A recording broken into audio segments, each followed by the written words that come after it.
Good morning, single girls.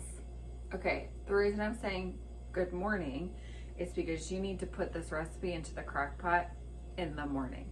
Usually I try to go for like six-ish hour crock pot recipes. This is an 8 to 10-er.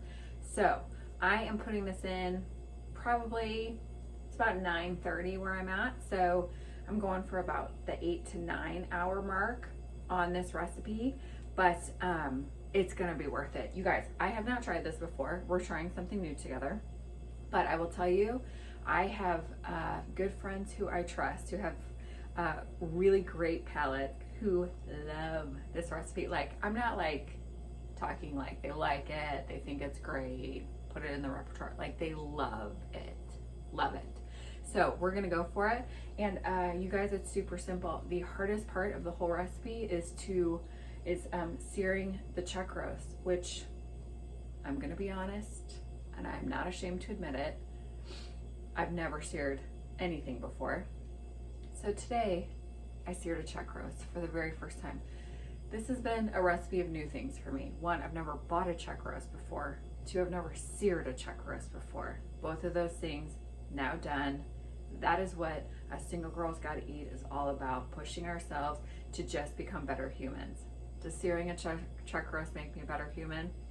Maybe, maybe not, but it gets me out of my comfort zone, and that is what we're looking for, right? Just a little bit better every day. So, super simple recipe. This is called Mississippi pot roast, something like that. I know. You can use this with sliders. You can eat it on sliders.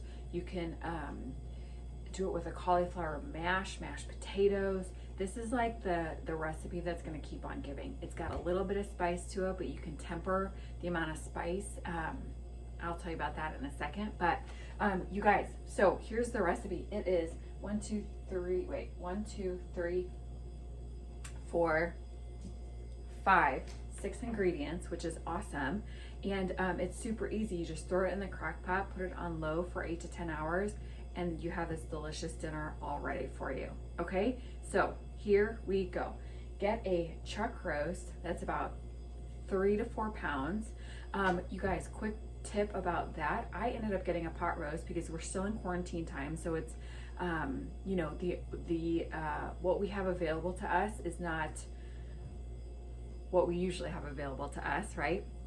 So I ended up getting a chuck roast that was just about to the expiration date, or sell by date, not expiration date, sell by date, which I did find out is just something that the stores use. Doesn't mean that the quality of the meat or that the meat is not good anymore. It's just what the stores set as their standard of when they need to sell it. So I ended up getting this chuck roast for $5 off because it was near the sell by date. So I bought it, stuck it in the fridge until I was ready to use it. Easy peasy, great way to save some money, which is what we try to do here as well, right? We don't need to break the bank in eating well. So I have about a 3-pound chuck roast here. I seared it on all sides with a little bit of olive oil on high heat, sear it on all sides. I always use tongs. The first time I've ever done it, I use tongs because that's just an easy way to kind of maneuver the chuck roast. Maybe you already knew that, probably did, but just telling you anyways. So you guys, this is how easy this recipe is. Chuck roast, sear it. Take the chuck roast, stick it in the crock pot. If you have an oval crock pot, that's gonna work better for this recipe. I could have done it, and I'm looking up because my crock pot's up there. This is my mom's, but mine is a round one, not as easy, but you can still make it work, okay? And then you guys just simply put the rest of the ingredients on top of the chuck roast. So we have 4 tablespoons of butter, okay? I'm gonna throw that in. Just right on top. Here's what's interesting. I don't usually cook with packets, but we're cooking with packets today. So you have 1 packet of Hidden Valley ranch seasoning. So throw that in. You have 1 packet of brown gravy. Again, I never cook with these things, but you guys, the packets tend to come with a lot of salt in them. So if you, just be aware of that. I got one of the reduced sodium packets just because I would prefer to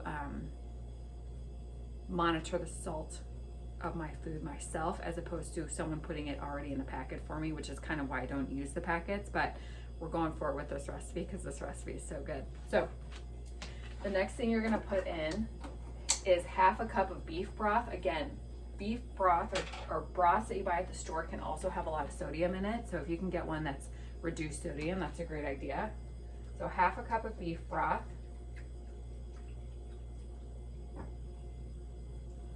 Just layer that on top. And then you guys, the last thing, yes, you heard me, the last thing we're gonna put in is pepperoncinis. Do you guys love pepperoncinis? I love pepperoncinis.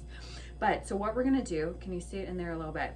I have half a cup of the liquid of the pepperoncinis and about 8 to 10 pepperoncinis. The recipe calls for 8, but mine are kind of little.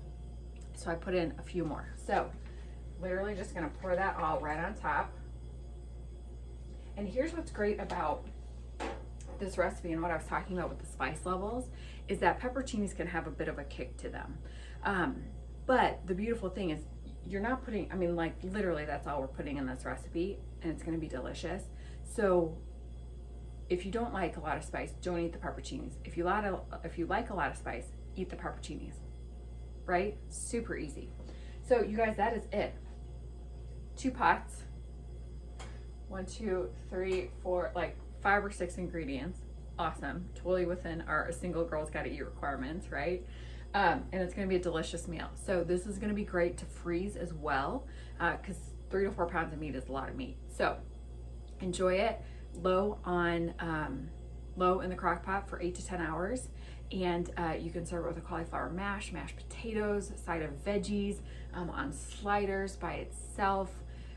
So many great options for you. All right, you guys, that is it. Thanks for watching another episode of A Single Girl's Gotta Eat, the cooking show. And A Single Girl's Gotta Eat is a single girl's guide to feeding your belly and your soul. All right, much love, friends.